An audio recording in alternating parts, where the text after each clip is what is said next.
Olá, bom dia, graça e paz. Tudo bem com você e com sua família? Louvado seja Deus. Amém. Êxodo capítulo 2, versículo 15. Os israelitas se queixam-se de Moisés e de Arão. Você já se viu fazendo a vontade de Deus e as pessoas se queixando, reclamando, murmurando a você? Pois é, acontece. Já aconteceu isso na história bíblica, acontece nos nossos dias, sempre acontecerá. Por quê? Fazer a vontade de Deus é ir contra a nossa. E nem sempre nós queremos isso. Amém? Nós queremos fazer aquilo que nos agrada. E quando nós fazemos o que nos agrada, desagradamos aquilo que Deus quer que a gente faça. Amém? Então vamos ler no versículo 15 aqui de Êxodo, capítulo 5, diz assim: Então foram os capatazes dos filhos de Israel e clamaram a Faraó, dizendo: Por que tratas assim a teus servos? Palha não se dá a teus servos, e nos dizem: Fazei tijolos.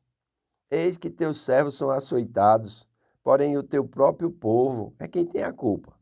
Mas Faraó respondeu: Estais ociosos, estais ociosos. Por isso dizeis: Vamos, sacrifiquemos ao Senhor. E depois agora e trabalhai. Palha, porém, não se vos dará. Contudo, dareis a mesma quantidade de tijolos. Então os capatazes dos filhos de Israel se viram em aperto, porquanto se lhes dizia: Nada diminuireis dos vossos tijolos, da vossa tarefa diária.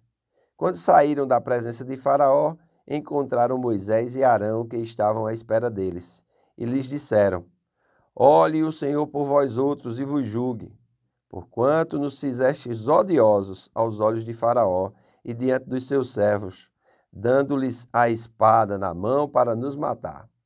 Então Moisés, tornando-se ao Senhor, disse: Ó Senhor, por que afligistes esse povo? Por que me enviastes? Pois desde que me apresentei a Faraó para falar-lhes em teu nome, eles têm maltratado este povo, e tu de nenhuma sorte livrastes o teu povo. Olha que coisa interessante. Agora não são somente mais os líderes de Israel, mas até o próprio Moisés começa a reclamar de Deus. Irmãos, toda murmuração contra a liderança é uma murmuração contra Deus. E cuidado, para que ao murmurar contra a liderança, os próprios líderes também não venham a reclamar de Deus. Isso é muito comum. Isso infelizmente, é uma prática daqueles que não têm consciência e daqueles que não têm convicção do chamado de Deus. Amém? Moisés, ele ainda vivia numa velha aliança, era um grande profeta, tinha tido grandes experiências com Deus, mas ele ainda não estava tão convicto verdadeiramente de que Deus o havia enviado. Às vezes acontece comigo, contigo, nós sabemos que aquela é a vontade de Deus, mas quando a vida nos aperta, quando as circunstâncias muitas vezes nos consomem, nós nos voltamos para Deus e perguntamos por quê. Não, irmãos, não tem porquê. Nós precisamos, em nome de Jesus, renovar a nossa mente para permanecermos firmes e inabaláveis contra as astutas ciladas do maligno. É isso que está acontecendo aqui. O maligno está usando o Faraó, o maligno está usando os líderes, os capatazes, para quê? Para oprimir o povo, a fim de que o povo, muitas vezes, não entenda que para adorar a Deus, para sacrificar a Deus, se requer fé. Amém? E o que é que acontece muitas vezes? Na hora da aflição, a nossa fé sai pela direita, porque nós não estamos firmemente convictos. É isso que acontece aqui e é isso que nós precisamos enxergar, porque na resposta de Deus, nós vamos ver que Deus ele vai mostrar quem é que manda na história. Amém? Quem é o Deus verdadeiro, vivo e real. E eu quero dizer para você, irmãos, o nosso Deus, ele é o Deus vivo. Com ele não há problema algum. Nós precisamos tão somente crer nos seus profetas. Nós precisamos tão somente crer na sua palavra e assim nós iremos prosperar e nossa vida irá deslanchar e avançar. É claro que é função do inimigo roubar, matar e destruir. E ele vai fazer de tudo para te apertar. Ele vai fazer de tudo para me apertar, a ponto de que a gente venha se voltar contra Deus. Olha só que coisa interessante, né? Os capatazes dos filhos de Israel, eles vão clamar ao faraó. Não, eles deveriam era clamar a Deus. Mas eles vão pedir a quem? Para que faraó afrouxe as rédeas. Mas o que é que o faraó diz? Ele diz assim: ah, vocês estão ociosos, ociosos. Por isso vocês dizeis, vamos, sacrifiquemos ao Senhor. Sabia que tem muita gente que pensa que o culto a Deus, que a oferta ao Senhor é questão de ociosidade. Tem gente que diz assim, ah, esse povo que vive na igreja, isso é porque não trabalha. Quem foi que disse isso a você? De onde você aprendeu isso? Com certeza de Deus foi quem não foi. Porque na igreja de Atos, que é a igreja do nosso Senhor Jesus Cristo, eles estavam diariamente no templo e nas casas, buscando a quem? Buscando a Deus. Hoje, infelizmente, muitos na igreja não têm tempo de buscar a Deus. Eles estão o quê? Envolvidos nos seus próprios caminhos, envolvidos nos seus próprios negócios. Tem tempo para tudo. Tempo para trabalhar demais a ponto de se tornar exaustivo e cansativo, amém? Desgastar a sua saúde, perder a sua saúde. Tem tempo para diversão e lazer, tem tempo para as redes sociais, e aí é tempo ocioso que não serve para nada, amém? Tem tempo para exercício físico, mas e o tempo de cultuar a Deus? O tempo de servir a Deus, né? Chegou um tempo que o povo de Deus dizia assim, inútil é servir a Deus. Olha, eu espero que isso não esteja acontecendo com você. Você vendo que o seu serviço a Deus, o seu momento de comunhão com Deus, o seu momento de congregar fielmente, seja um tempo de inutilidade, de ociosidade. Talvez você olhe para aqueles que estão fielmente na igreja e diga, ah, esse povo só está lá porque não trabalha como eu trabalho. Estão ociosos, ociosos. Isso não é novidade, irmãos. O diabo já usava o faraó para dizer isso. Olha, vocês estão ociosos. Versículo 17. Estais ociosos. Por isso dizeis, vamos, sacrifiquemos ao Senhor. E depois agora e trabalhai. É isso que o diabo gosta de fazer. Colocar jugo no trabalho, colocar pressão financeira sobre aqueles que deveriam estar servindo a Deus com alegria.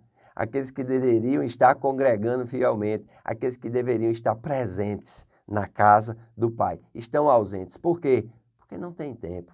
E os que estão presentes na casa de Deus, ele diz, esse povo está presente na casa de Deus por causa da ociosidade. Não trabalha como eu trabalho. Amado, em nome de Jesus, desperta, ó tu que dormes. Levanta-te dentre os mortos e Cristo te esclarecerá. Você não tem tempo para ler a palavra, você não tem tempo para orar, você não tem tempo para louvar, você não tem tempo para servir a Deus, você não tem tempo para ser fiel nos dízimos e nas ofertas, e você acha o quê? Que está em fé? Você acha que está agradando a Deus assim? É claro que não. Você está na vaidade dos seus pensamentos, você está como quem está perdido. Irmãos, é tempo de acordar. É tempo de nós entendermos o propósito da nossa vida. Em primeiro lugar, Deus. É isso que nós precisamos colocar. É isso que nós precisamos alinhar. Amém? Vai ter um tempo de sofrimento, né? Pedro diz, olha, se coloque debaixo da mão de Deus, porque por um tempo vocês vão sofrer. Mas chegará um tempo que Deus mesmo, Ele irá vos exaltar e Ele vos colocará num lugar, numa fé proeminente, que o apóstolo Paulo fala quando escreve a Timóteo. Amém? Ele diz que aqueles que servem fielmente alcançarão uma fé proeminente, uma fé diferenciada. Para isso, nós precisamos entender o propósito e a vocação de Deus na nossa vida. Para isso, nós precisamos ser fiéis a Deus, custe o que custar, ainda que doa na nossa carne, ainda que sejamos abalados. Amém? Mas os que confiam no Senhor não se abalam. Eles são como os montes de Sião, que permanecem para sempre. Quando você chega em Israel, quando você chega em Sião, você vê aqueles montes. Muitas coisas já aconteceram, muitas guerras eles já presenciaram, mas os montes de Sião permanecem para sempre. Assim é todo aquele que confia no Senhor. Esse povo deveria ter confiado no Senhor. Esses líderes deveriam ter confiado no Senhor. Até o próprio Moisés deveria ter confiado no Senhor. E por que ele se volta para o Senhor? No versículo 22 diz, então Moisés, tornando-se ao Senhor, disse, ó Senhor, por que afligistes este povo? Por que me enviastes? Não era Deus que estava afligindo o povo, mas Satanás usando o faraó. Não é Deus que traz aflição sobre você, mas o inimigo, o acusador dos irmãos, o tentador, o devorador, o migrador, o destruidor, aquele que mata, aquele que rouba, aquele que destrói. E Jesus diz, eis aí, vos dou autoridade sobre todo o poder do inimigo, e nada, absolutamente nada, vos causará dano algum. Você tem o nome de Jesus, o que é que você tem feito para com as astutas ciladas do diabo contra a sua vida? Você tem se empoderado desse nome? Você tem se empoderado da fé? Não? Ah, irmão, chegou a hora de você descobrir quem está por trás de tudo aquilo que tem tentado te tirar a paz, te roubar a alegria de viver, de colocar a aflição. Amém? E com certeza não é Deus. Aleluia! Nós vamos ver no vídeo de amanhã que Deus vai conversar com Moisés e nós vamos ver o que vai acontecer. Amém? Faço votos por tua prosperidade e saúde, assim como é próspera a tua alma. Se inscreva no nosso canal, dê um joinha e compartilhe esse vídeo com o maior número de pessoas que você conhece. Um grande abraço e até amanhã com mais um comentário da Bíblia. Que Deus te abençoe.